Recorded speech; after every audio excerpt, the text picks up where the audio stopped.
Have you ever seen this show before? Well, when I was up vomiting and all that stuff.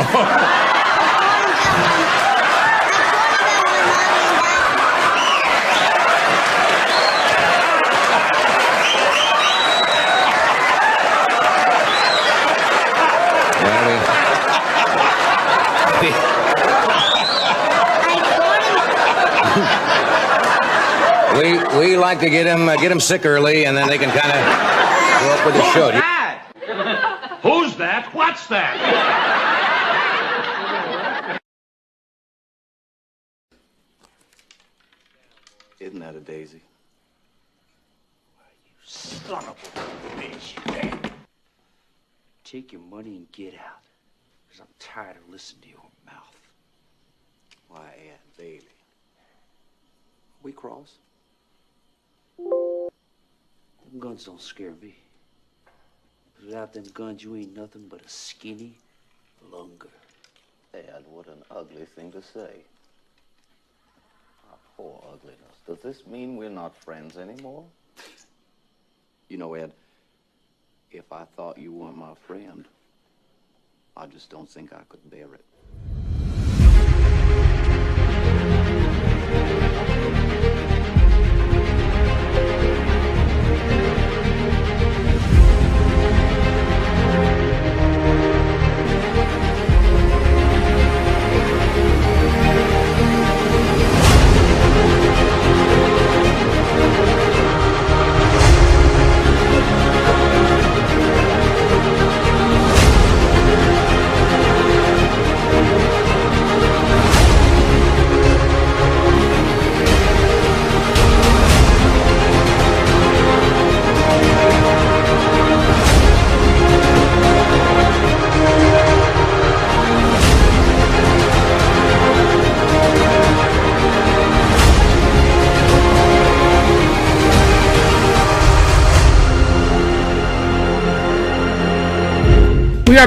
We are back. Our final show of the night, Tuesday night, late night special, like we always do. We're grateful. Did you see the clip? What is that? Who is that? What is that? That was funny. I had to play that coming in. I swear, I don't know who makes these memes up. Who's that? Who's that? What's that? What's that? Just gotta love Lucy and Desi. And, Who's that? Who's that? What's that? well, I got the answer to that. I do. I really do, you know. Elementary, my dear Watson. Elementary, my dear Watson. Hey, we're grateful to have you tonight. We're going to get right off to this interview. I want to do this interview with Bill Federer tonight, and you're going to enjoy this. About a 30, 40-minute interview, and it'll take us up to 10:40, and then we're going to get about 20 minutes of your questions. Don't have a lot of wrap-up for you tonight. We'll run over a few stories, because I don't want to keep you until midnight tonight. Thursday night, probably have a double feature again, but more than likely just one big show Thursday night, and we'll do a wrap-up. We may have Alice Linehan, and I'm hoping James Akers will be back. He's supposed to be back tomorrow. I'm hoping and praying we can get him on Thursday night and Friday. We'll be in Dayton. We'll actually be on location in Dayton. We'll be up late Friday night after the conference, so we'll be with you Friday. We'll just be on location. We do have a severe weather event. Our part of our change in our network, as far as the news goes, we're covering weather. We do have some news we want to share with you about this weekend. We gave you a heads up last time, and it proved to be correct. Nearly 50 people died over that weekend when we predicted actually it was a Tuesday. We give you about 3 days warning out that there was bad weather coming this weekend to the country. Well, we've got another somewhat similar type system developing, and the Storm Prediction Center has already given a heads up that Saturday, Sunday, and Monday, 3-day event, very similar, eerily similar to what happened before is going to happen again. This time it's going to be a little bit further east. It's going to be Indiana, Illinois, Ohio, where we'll be this weekend, and then south, Tennessee, Georgia, Alabama, Louisiana, parts of East Texas, Arkansas again, Florida Panhandle, and really, if you just cut a swath from the Great Lakes all the way down to the Gulf Coast, you need to be heads up this weekend. Tornadoes, severe thunderstorms, hail, damaging winds, flooding, and so forth. Man, what in the heck is that? I'm just saying. I don't mean this to be funny, folks. This is a actual representative of the United States of America. That's how mucked up this country is. That is just how mucked up this country is. I'm just saying. I mean, Elementary, my dear Watson. but anyway, I'll just leave it at that. Only in America. One more time before Bill. Bill's going to shoot me if he knew I was playing this before him tonight. Who's that? Who's that? What's that? What is that? I think that's what we're all asking. Listen, I want you to enjoy this interview. Now listen, I'm going to be listening with you. Respect our guest, as we always ask you to do when we have a guest. Y'all did great with Angeline. Y'all saved your questions to the end. Save your questions to the end with Bill. Because we're going to give you a full 15, 20 minutes, 10 minutes, 5 minutes, however long Chris stops talking. We'll give you some time to ask questions. And we won't even charge you for it. We won't even charge you for it. I swear. I'm just sorry.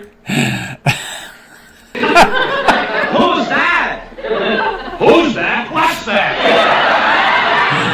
I got a feeling that's what people were saying about me Friday night. What's that? What is that? That's the Duck Man. That's the Duck Man. All righty. Let me get on to some serious business. Bill Federer tonight on judicial tyranny.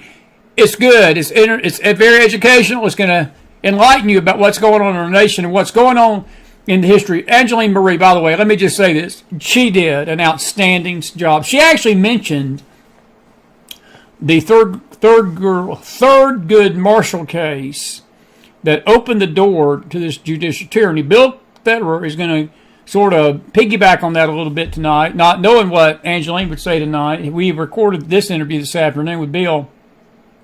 I got another interview we need to play soon with him. We may play that on Thursday night, give you back-to-back Federer this week. But it's good stuff, and I want you to listen very carefully. It's going to help educate you on what is going on in our nation with the judicial branch. And Bill's one of the best. He is absolutely one of the best. I got to take that off. I can't stop laughing. Excuse me. I got to get serious for a minute. I got to get serious for a minute. I swear. Does it me or does she look like the penguin? I'm sorry. Is it just me or does she look like the penguin? Goodness. Or the Joker. I don't know which. I just don't know. You know, between AOC looking like the Joker, her looking like a penguin, and Jasmine Crockett, I was about to say something ugly, but never mind. We'll just say that the Batman is needed in Gotham City. But Bill Federer is on the scene. He's here on the McFiles tonight. Put some fire in that house. Give him a listen. Save your questions. No paragraphs or anything while he's talking. He's got some good stuff for you tonight. You can affirm, but respect him tonight. He's gonna help you. It's gonna help you. It's gonna help me, all of us, learn a little bit about what's going on in the country. I want to thank Angeline for earlier tonight with Early Bird. Here's Bill Federer to kick us off on a late night Tuesday, 32525. Buford Samples, BRI54. Just in a funny mood tonight for some reason. I swear. We've got the penguin running Congress, for God's sake. It's ridiculous. It's ridiculous. All right, Bill, take it away before I lose my supper, what supper I had tonight. Here's Bill Federer tonight. Roll tape. We'll be back after this. And a good evening, everybody. Chris McDonald with you on a very special pre-recorded McFiles show tonight. We're so grateful to have my dear friend Bill Federer, AmericanMinute.com. Bill, it's always a pleasure, and you never disappoint. It looks like we've got the green sort of matching a little bit, and good to see you tonight, and I hope you're having a great spring and start to your year. It's always a pleasure, friend, to have you on the McFiles. Well, hey, it's great to be with you, Chris. Listen, you did a wonderful, we actually posted the whole thing on our Telegram room, the latest missive that you send out, usually weekly or daily, about the history of activist judges in America. And I found it was very, very timely with what's going on right now in America with these judges that are trying to hinder President Trump's agenda. And I want you to speak to that because this is not nothing new. Sometimes the separation of powers work, sometimes they don't. But there have been times of history that one branch has tried to sort of flex the muscle. Trump's case seems to be that nobody likes Trump.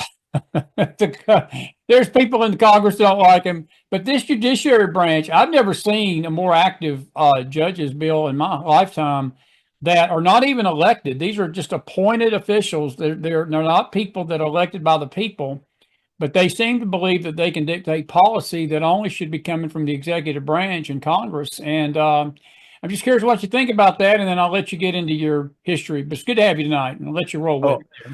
Well, hey, it's great to be with you. And I mean, yeah, you're right. I mean, here we have the most popular president in modern times. He won overwhelmingly the popular vote, the electoral vote.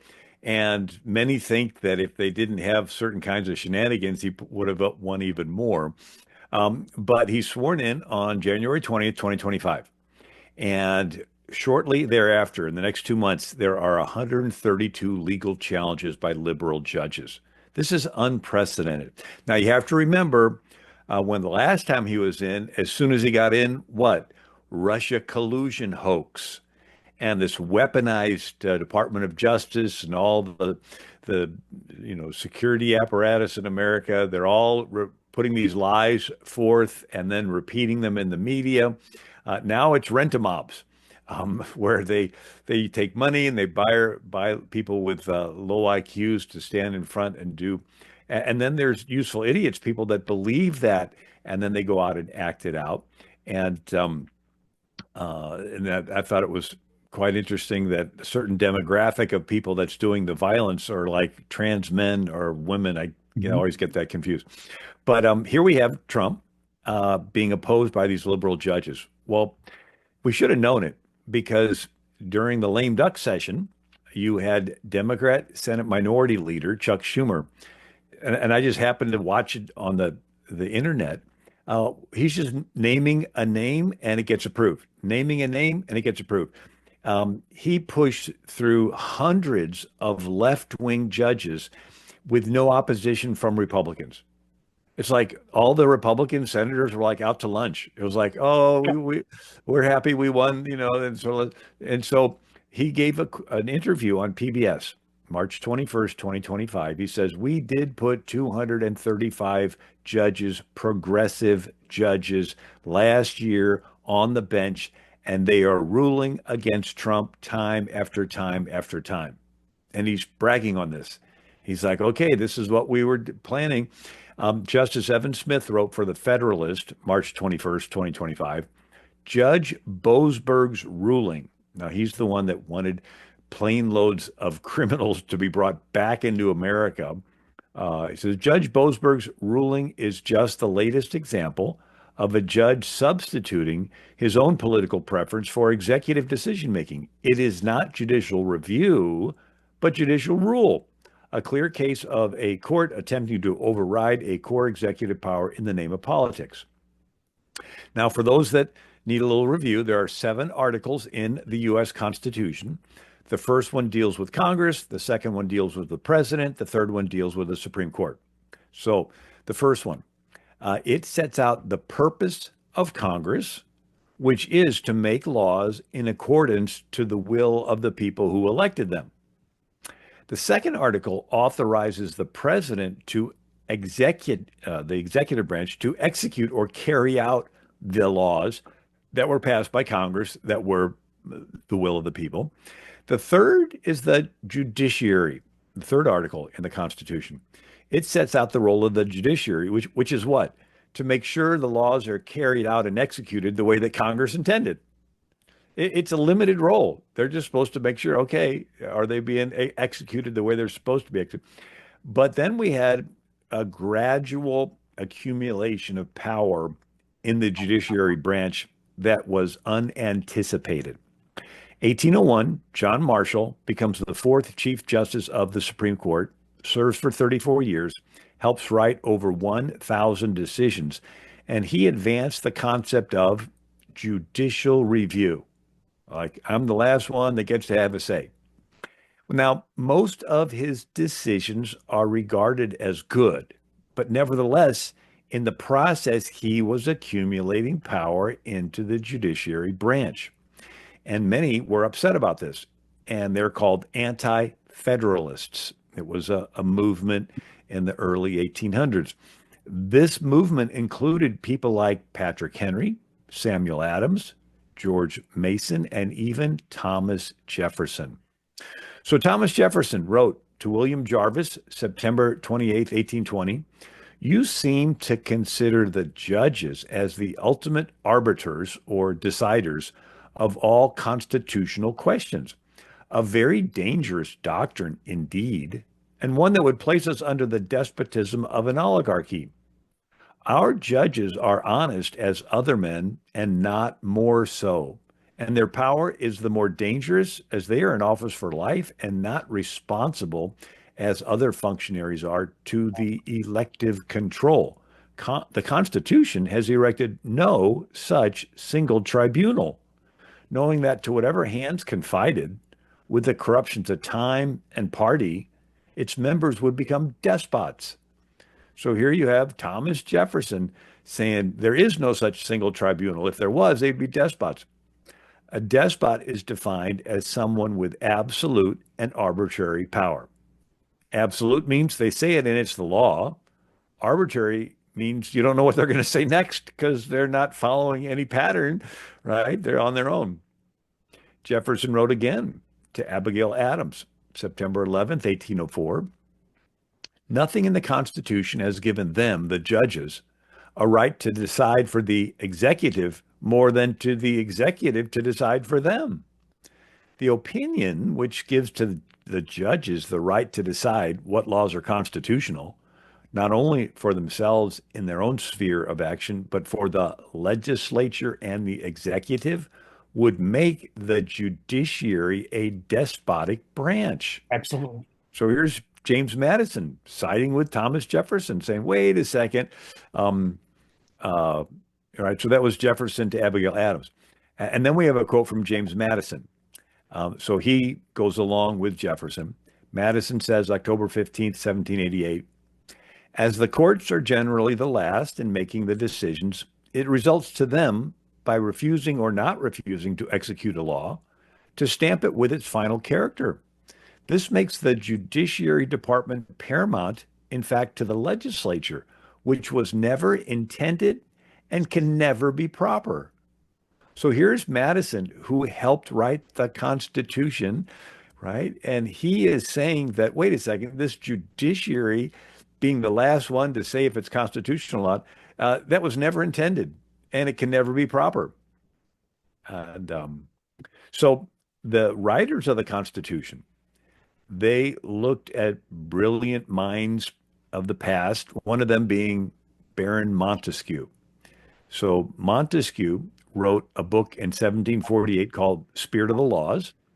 And Montesquieu was the most quoted writer by the founders, by the framers of the Constitution, other than the Bible. That was the most quoted. So here's Montesquieu, and he said, "Nor is there liberty if the power of judging is not separated from legislative power and from executive power. Right.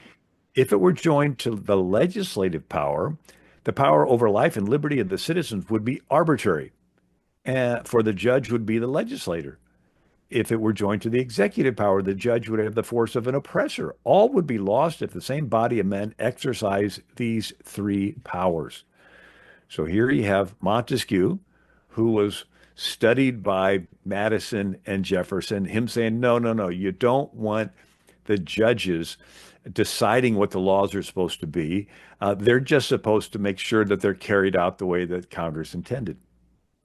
And another author, if I can mention him, Alexis de Tocqueville. So he traveled America in the early 1800s. He wrote a book called Democracy in America.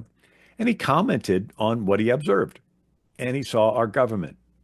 And de Tocqueville wrote, the president who exercises a limited power may err without causing great mischief to the state. Congress may decide amiss without destroying the Union, because the electoral body in which Congress originates may cause it to retract its decision by changing its members. But if the Supreme Court is ever composed of imprudent men or bad citizens, the Union may be plunged into anarchy or civil war. And that's what happened. The Union was plunged into a civil war by a Supreme Court Justice, Roger Taney, right? So he's appointed by the Democrat, Andrew Jackson. And Roger Taney says, enough of this slave issue. We're going to decide it once and for all, their property, period. Well, guess what? That caused a war, because what? The will of the people was not that they were property. He was wanting to force his Democrat will down on the rest of them.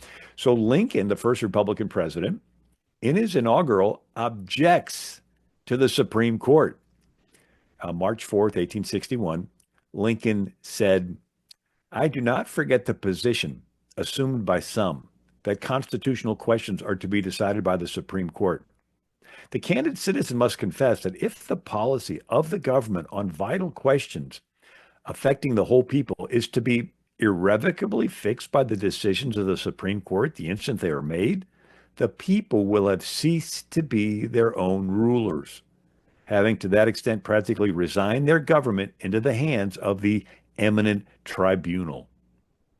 So you have this pushback against judges, even with Abraham Lincoln. You know, Jefferson wrote in 1821 to a Mr. Hammond. He said, the germ of the dissolution, or the seed of the dissolution of our federal government, is in the federal judiciary, an irresponsible body working like gravity by night and by day, gaining a little today and a little tomorrow, advancing its noiseless step like a thief over the field of jurisdiction until all shall be usurped from the states. So here we have a little bit today, a little bit tomorrow. The courts are taking a little power away until they become a despotic branch. And then there is Jefferson writing to a Supreme Court Justice, William Johnson, June 12th, 1823, just 3 years before Jefferson died. And Jefferson writes, on every question of construction, carry ourselves back to the time when the Constitution was adopted. Recollect the spirit manifested in the debates. And instead of trying what meaning may be squeezed out of the text or invented against it, conform to the probable one in which it was passed. The Chief Justice says there must be an ultimate arbiter somewhere. True, there must. The ultimate arbiter is the people, right? Arbiter means decider. And so here's this Supreme Court justice. Well, there's got to be somebody that's got to be the final say. And Jefferson saying the final say is the people. But the verse where he says, don't try to squeeze out of the text a meaning. Well, that's what these judges do. You know, when the Baptists in Connecticut didn't like the government of Connecticut taking away some of their freedom, they wrote the letter to Jefferson. And Jefferson wrote back, said, I agree with you that the government shouldn't be dictating when you can have church and all this, that the doctrine's supposed to be between God and man. And Jefferson said, because there's a wall of separation between church and state. Well, the word church back then meant church. In other words, in England, you had to be Anglican. Scotland was Presbyterian. Holland was Dutch Reformed. Germany was Lutheran. Switzerland was Calvinist. Italy was Catholic. And it was one church per country. And so Jefferson is saying, we don't want the government dictating to the church. Well, now they've changed the definition of church to mean any religion and even God himself. So when they say separation of church and state, they're saying, oh, separation of God and state. So here's Jefferson. He mentions the creator in his declaration. But the federal judges say we can't teach creationism in school because of separation of church and state. Well, Jefferson believed in a creator. He mentioned the creator in the declaration. So they're taking Jefferson's word, separation of church and state, out of context to prohibit what Jefferson believed. Always have. I mean, these judges are brilliant. They can take your words to prohibit what you believe. And So, so that's the situation we're facing. Now, what's the remedy? The remedy is that we need to go back to the we need to go back to the Constitution. And when we read it, the fine print, it says that the Congress creates inferior courts. So you have the Supreme Court is set up by the Constitution, but the inferior courts Set up by Congress. set up by Congress. Well, what they set up, they can unset up. Exactly right. And it's happened several times. So one was there was an environmentalist law that said you can't clear out brush under trees. But Senator Tom Daschle in South Dakota, which is a rural state, they don't want forest fires. And so he pushes through Congress, where Congress takes away jurisdiction from federal courts, where if somebody cleans out the brush under their trees and they're violating this environmentalist law, the judges cannot hear the case. It's like a lawyer wants to bring a case against, an environmentalist lawyer. No judge can hear the case. It's like, I'm sorry. So, which means that people can clear out the brush under their trees and the government can't stop them because Congress limited the jurisdiction of the judges. Another was an environmentalist law that wanted to stop the building of a fence between America and Mexico in San Diego because certain animals might not be able to migrate. And so Jim Sensenbrenner, congressman from Wisconsin, Yes.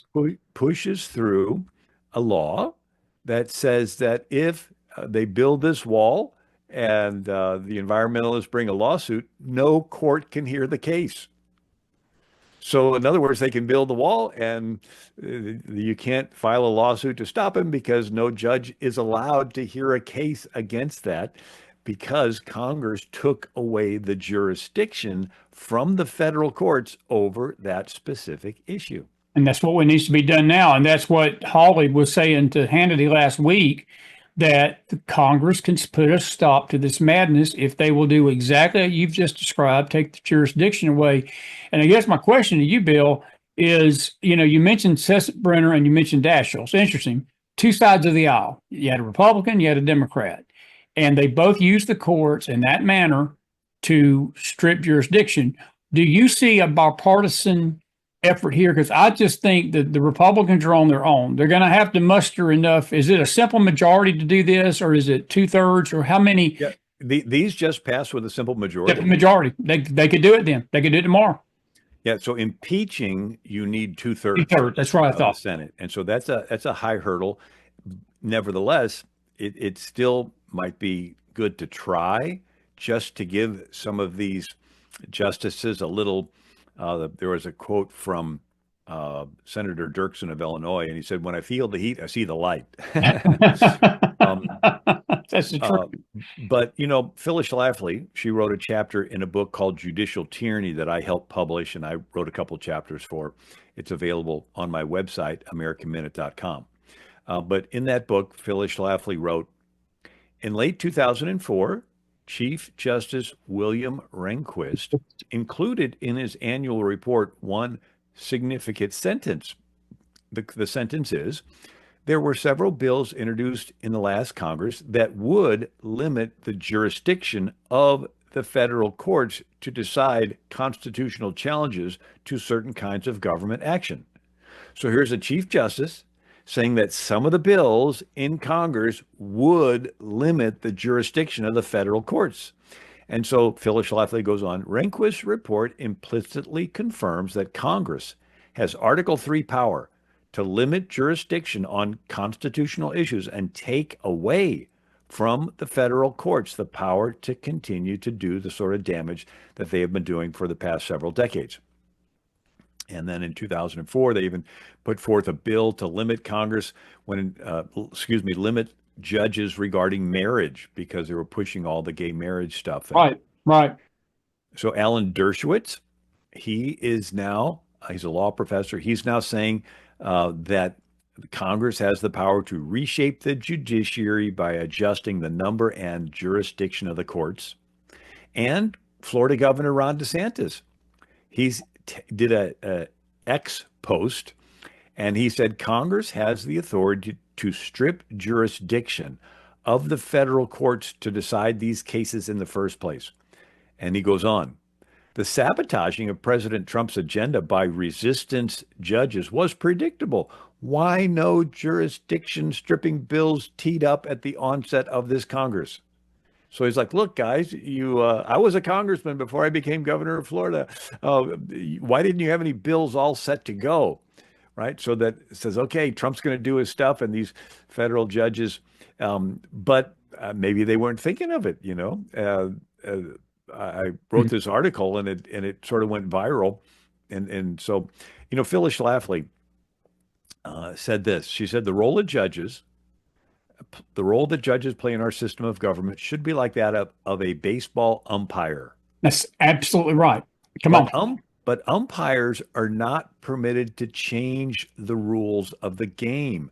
No, The fans would not tolerate an umpire calling a batter out after 2 strikes.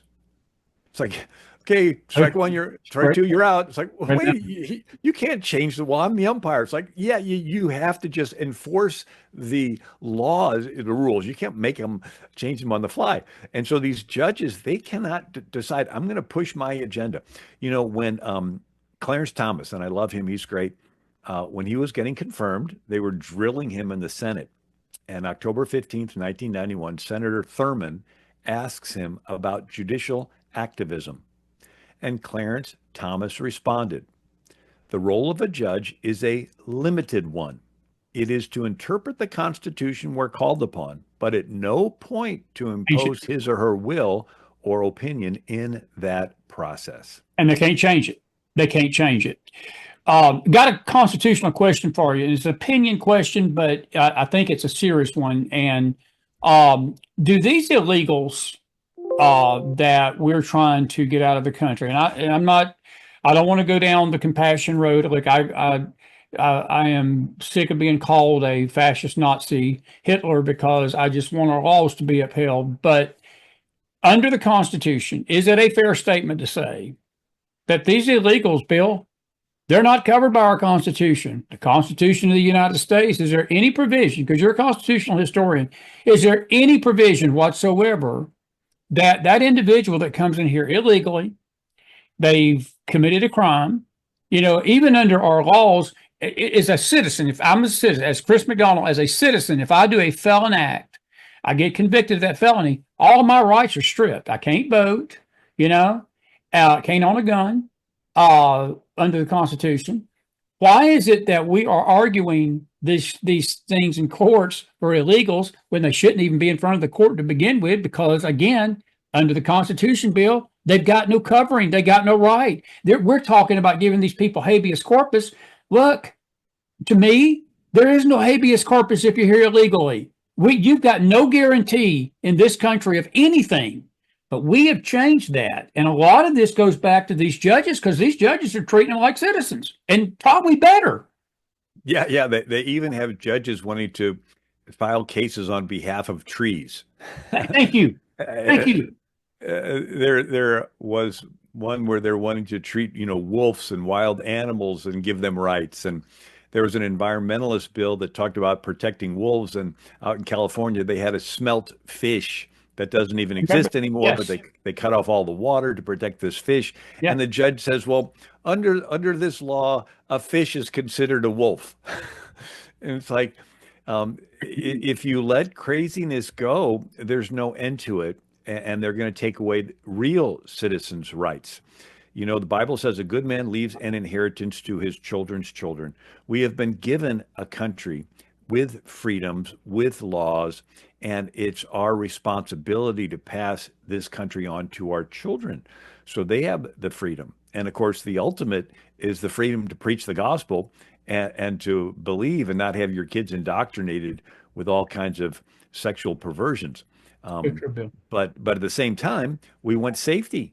And if there are criminals that are raping and killing, they need to be out of the country. Matter of fact, I think Trump is being nice by just shipping them out, and Thank you. right, because any other country, if you go to Singapore uh, and I talked to somebody, if you spit gum out on the street, they'll arrest you, and they cane people, right? They have canes Exactly and they right. hit them on the back, and then you go to Saudi Arabia or communist China, and they're not going to. There was like a basketball player that had marijuana, and we don't care if you're an American citizen, we're putting you in jail, They did. um, and so Trump's being nice by shipping them out. He's giving them the opportunity to voluntarily leave. The leftist viewpoint, though, is globalist. And part of the global strategy is you want to bring chaos so that people will beg the government and even global government to come in and restore order. And they will. They'll just take away all your freedoms in the process. But anyway, but right now, every person that's watching or listening to this program should call their congressman and say, you have the authority to rein in all these inferior courts. Every court other than the Supreme Court, the U.S. Congress has authority to limit the jurisdiction of those activist federal judges. Just put a law together. All you need is a simple majority and just push it through and say Do it. hands off these different topics. Would that go to the Senate or the House or both? We go to the House. House. Okay. I got the votes then. Let me ask you this. I know Congress has got the power to do this. Is there anything the executive branch, other than what Trump's doing, I think is wise? He's just ignoring it, basically. He's basically let Pam Bondi, his attorney general, deal with a lot of it. But are there any executive measures that are given to him by the Constitution to stop any of this, or is he at the mercy of Congress right now? No, he does have executive powers, but I think he is showing restraint, and he's giving Congress a chance to work. But even Pam Bondi said there are state secrets. Right. So this Judge Boasberg was saying, I want all the information about all the flights that took these illegals. And she's like, no, That's I'm right. not going to give you the names of how we're shipping people out of the country. That's part of the state secrets, so that you can't have a foreign entity try to interfere. And so there are things that can be done. But right now, the first play in the playbook is for people to call their congressman and say, you have the authority, rein in these activist judges. We got 5 minutes. I got a question about the Supreme Court I want to run by you. Have you been disappointed? I was sharing this on the radio show today, as of the day we're recording this. It's amazing that you never hear the Democrats wail and scream and gnash their teeth about any of their Supreme Court justices that have been chosen by a Democrat president, because the Democrat judges always stay in line and toe with each other. They always vote for liberal causes, and they very rarely break away. It seems that it's only the Republican choices, and I'm thinking of Sandra Day O'Connor, Amy Coney Barrett. Amy Coney Barrett. Very disappointing. Some of the things. I look at John Roberts. People forget Bush Jr. was the one that put him on the bench. And do you have any faith that if this whole cauldron of stuff that we got going on Congress doesn't do their job and it winds up at the Supreme Court? I don't personally have a lot of good feeling that the Supreme Court is going to rule right on this. I'm afraid that these because the possibility is they're going to capsule this stuff and say, yeah, these illegals have got rights. And Bill, you've got total amnesty and anarchy, and you're talking about the globalist goal of chaos. You truly will have a constitutional crisis then, because our country will have no constitution at that point. If people that are not even citizens can tell us what to do and whether they want to stay here or not, brother, it's over. That's game over to me. Yeah. So John Roberts, there is an article out that he's been a member of some club. Sometimes it's described as a secretive club, but nevertheless, it's definitely one that's not very well known. And it's a club where they hobnob with people who tend to be more liberal. And so the question is he being objective? is he being influenced unduly by some of these left-leaning entities? And maybe a little bit of investigation should be made into some of the stuff that he's been involved with. So I think there needs to be a full disclosure. These Epstein files, they need to be released.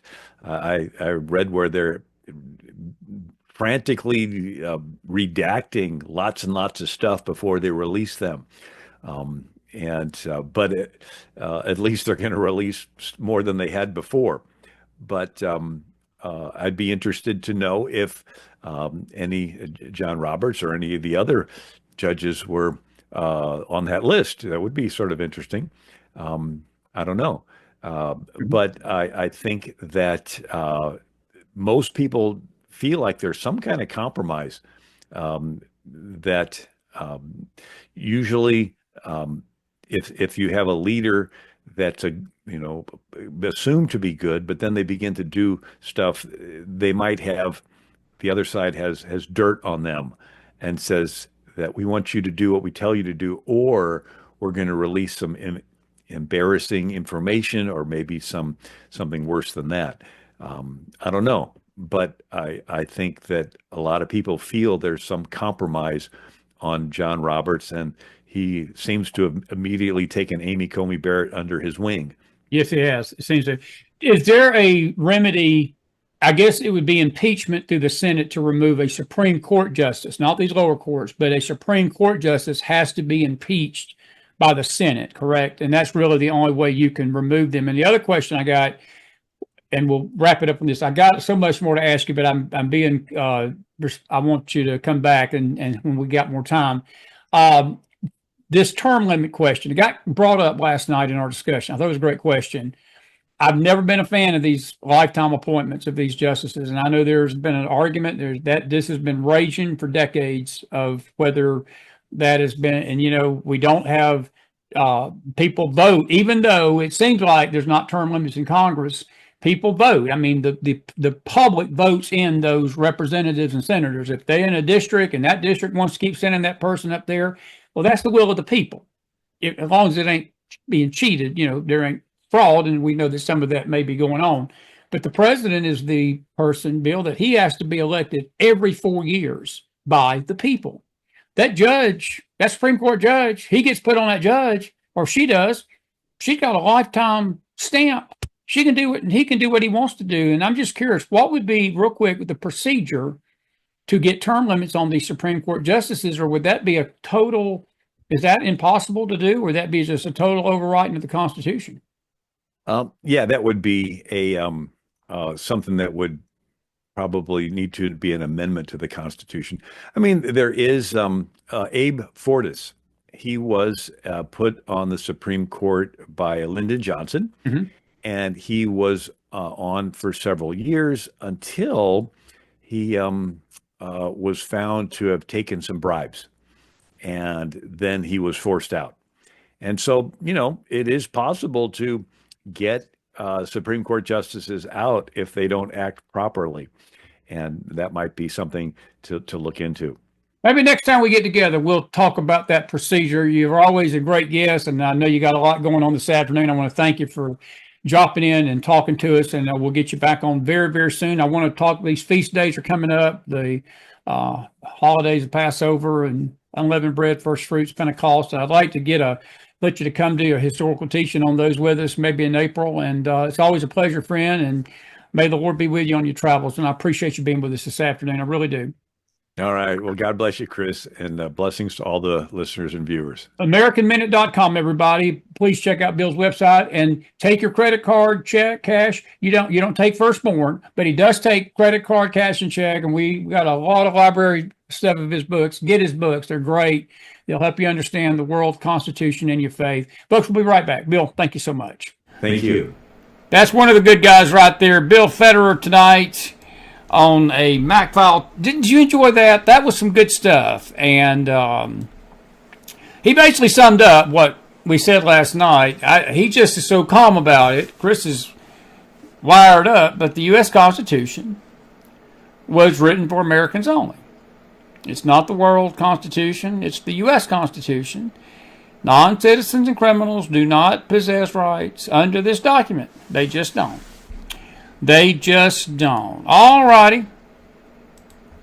Good job there, Bill. We got a good crowd in here tonight late, as we normally do, approaching 200. Did you enjoy him? Put some fire in that house. And we want to thank him for being with us tonight. And it looks like we've got our YouTubers here and so forth. A couple of things I want to share with you tonight before we let you go. And if you got a question tonight, folks, if you got any kind of question whatsoever, please put it in the house right now. And I know that a lot of people have been concerned or over this leak of this chat thing with Michael Waltz, and I wouldn't worry too much about it. He apologized tonight. Trump went out and said, you don't need to apologize. And he don't. It was just a gaffe. He built the group. His mistake was thinking that a left-wing loon bomb reporter would have enough common sense not to do what he did. That was his mistake. There was no national security thing on there. And so forth. This is, to me, what bothers me more tonight. Not Michael Waltz, but this piece of crap right here. This is, let me do this. I want to put this in our newswire real quick. If you got it, I'm not going to be here much longer, folks. I've done 4 shows today, including the radio show, so I'm not going to be with you till 1 o'clock in the morning tonight. But I want you to look at this story. I know some of you have heard this just brutal attack today by Jasmine Crockett, and I got reasons for playing this. But listen to this lovely piece of human flesh or human being. This is last night at a fundraiser. We in these hot ass Texas streets, honey. Y'all know we got Governor Hot Wheels down there. Come on now. And the only thing hot about him is that he is a hot ass mess, honey. So yes.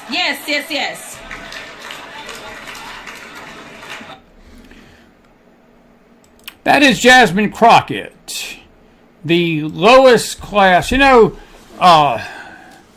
George Patton once said that there is nothing more scumbaggery. There ain't no more worse scumbags, scum of the earth, than politicians. And he said there ain't no more worse politicians than Democrats. I tend to agree with that. Greg Abbott's in a wheelchair. So what does Jasmine Crockett do? She goes out last night and says, well, he's Hot Wheels. It was not a compliment. She was mocking his disability. Question to you tonight. What do you think would have happened tonight? How do you think the media would be handling this if that would have been Jim Jordan? And let's just say that the governor of Texas was a Democrat who was in a wheelchair. And Jim, making a joke, said, hey, Mr. Hot Wheels, he's running the state of Texas in a wonderful way. I wonder what the media would have said about that. Now, it wouldn't have made what Jim Jordan said right. You don't make fun of people in wheelchairs, but you especially don't disrespect the governor of Texas. But Jasmine Crockett don't care. Folks, let me tell you something. Do you realize that Jasmine Crockett and AOC are emerging tonight as the darlings of the Democrat Party? They are the new face of what's to come. And even if Jasmine Crockett loses this House seat in 2026, folks, she's not going away. She is staking her claim in the sand, and every news outlet's got her on there right now. MSNBC, she's on every post. She's good about getting her Instagram stuff out there and being invited to these events. That was a very ugly comment. Now, sticks and stones will break my bones. Words will never hurt me. You know, Abbott's not responded to this yet. Media's not responded to it yet. Media's just ignored it. I'm going to ask you a question tonight. Which is more important, a comment like that or some stupid mistake by Mike Walsh that he wished he could have got back. He won't do it again, I can tell you that. He's learned a lesson from it. And the lesson is don't let left-wing loons in your chat group. In media types, don't trust the left, and don't trust the media, and keep your circle small, and don't think that everybody's rowing with your boat, Mike. They're not. And the left sure ain't. But to me, on a scale of 1 to 10, I think what Jasmine Crockett says should get her candied ass barred. Since she could use that word, I'll just use the word for her. I got another word, but I cannot use it. She is a pathetic, disgusting individual. She just is. But which one do you think is more important tonight? By the way, Russia and Ukraine.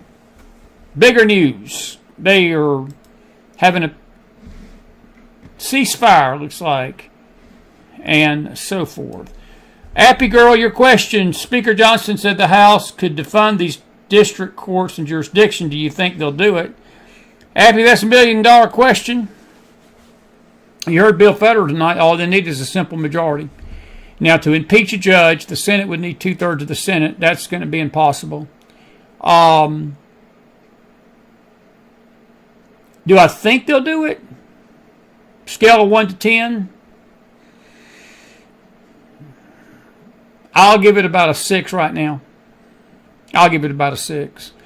I don't think that the Republicans are all on board with this, and I think that there's some of them that's secretly rooting for these courts to do exactly what they're doing to Trump.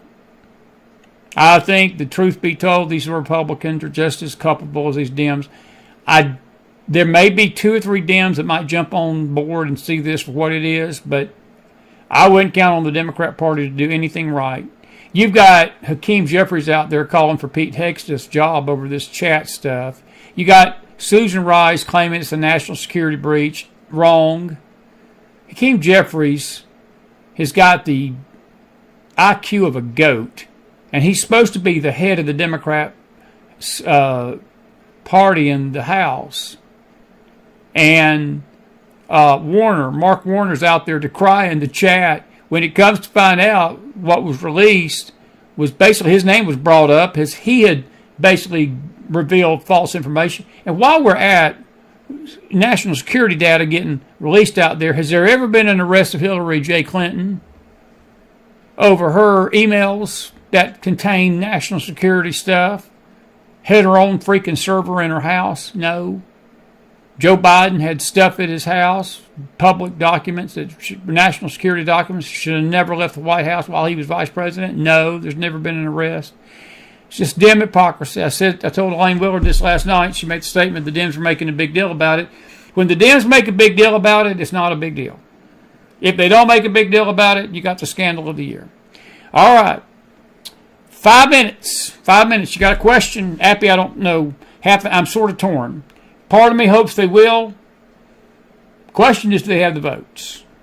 I would think they would, but you never know. They should. I'll give you what you just said. They should. They should. Any comments? Any questions real quick? We don't seem to have any, so I'm going to let you go tonight. I am grateful that you've been with us. Did y'all enjoy? Don Barker, good to see you tonight. Carol Smith, all of you guys over on YouTube. Susan. John Quallen, buddy, thank you, buddy. Bless you. Yulie Ortiz, Flammability. Good to see y'all. And we're just grateful for everybody that's been in the house tonight. Listen, I want you to get some rest. We'll be back here in the morning on the Bible study. I wanted to play Bill Federer's interview tonight.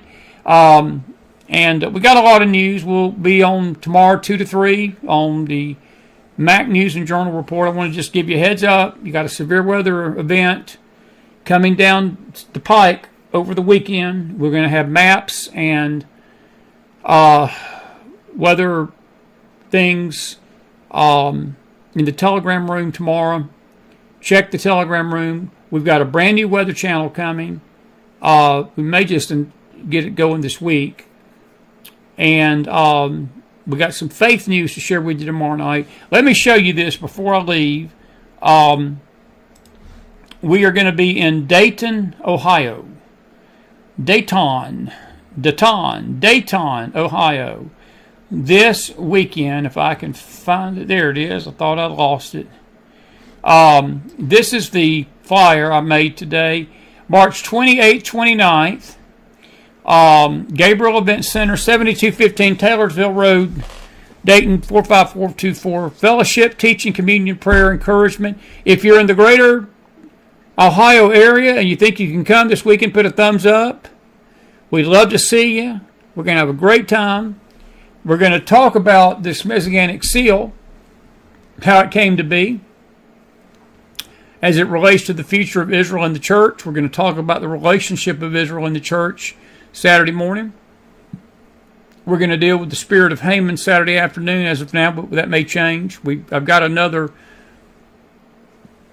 teaching I'm thinking about doing Saturday afternoon. But Saturday night, after we do communion, we won't keep you long because of the weather. We're going to get you out of there as quickly as possible. But I'm going to do a short teaching. And we did this, I think, in Long Island. And I know we did it last spring in Sioux Falls. But we're going to talk about the tabernacle and the temple at America. And intriguing connection between Israel and America. We're going to talk about the end times. I'm sure the rapture will be brought up a lot. Great tribulation period. We hope that you'll join us this weekend. We'll have some handouts for you. Now, all of this is subject to change. This is going to be the general theme of the conference. Those subjects are subject to change. The weather, if it turns really bad, then the schedule Saturday afternoon will adjust. We will adjust the schedule. Weather should be okay Friday night, Saturday morning, and the 2 o'clock session, I think we're going to be okay. Just come and be with us. We just want to meet you, fellowship with you, teach you, encourage you, give you some gifts. We got some gifts we always give away. I've got Bill's book, A Silence of Consent. You may get that book if you come. We've got some free books of his we're going to give away. And we just want to bless you this weekend. And if you'd like to give John, thank you for your generosity, buddy. Don't worry about it. I got your message. It's no worries, friend. I just appreciate you. Thank you.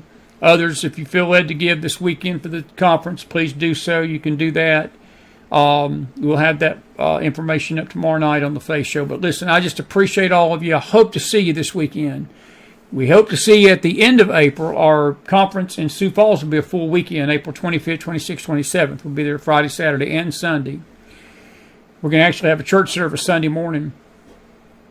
And it's singing and fellowship.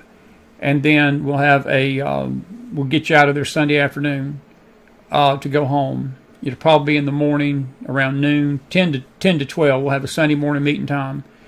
May have a Holy Ghost service, but it'd be Passover month. We'll be dealing with the Passover again in Sioux Falls. But we want you to be with us this weekend. Got a lot to talk about. The future of Israel, the future of America, the future of the church. All of that this weekend in Dayton, Ohio. We used to live there. And Gabriel Event Center, I want to thank my sister Mac, just in case she's up tonight watching. She is graciously given us her facility, and I hope she can come. We're trying to get her to come. I want to introduce her to you, and hopefully we'll have some other folks come this weekend. We've got some folks that are on the fence, but they're leaning toward coming, so I hope that you can come and be with us this weekend. We're going to have a good time, folks, whoever's there, and we will see you in the morning on the Bible study and tomorrow night. May the Lord bless you. Have a good night, everybody. Be blessed out there. Be safe. And have a good night, everybody. Thank you, Bill Federer. Thank you, Angeline Marie. Have a good night.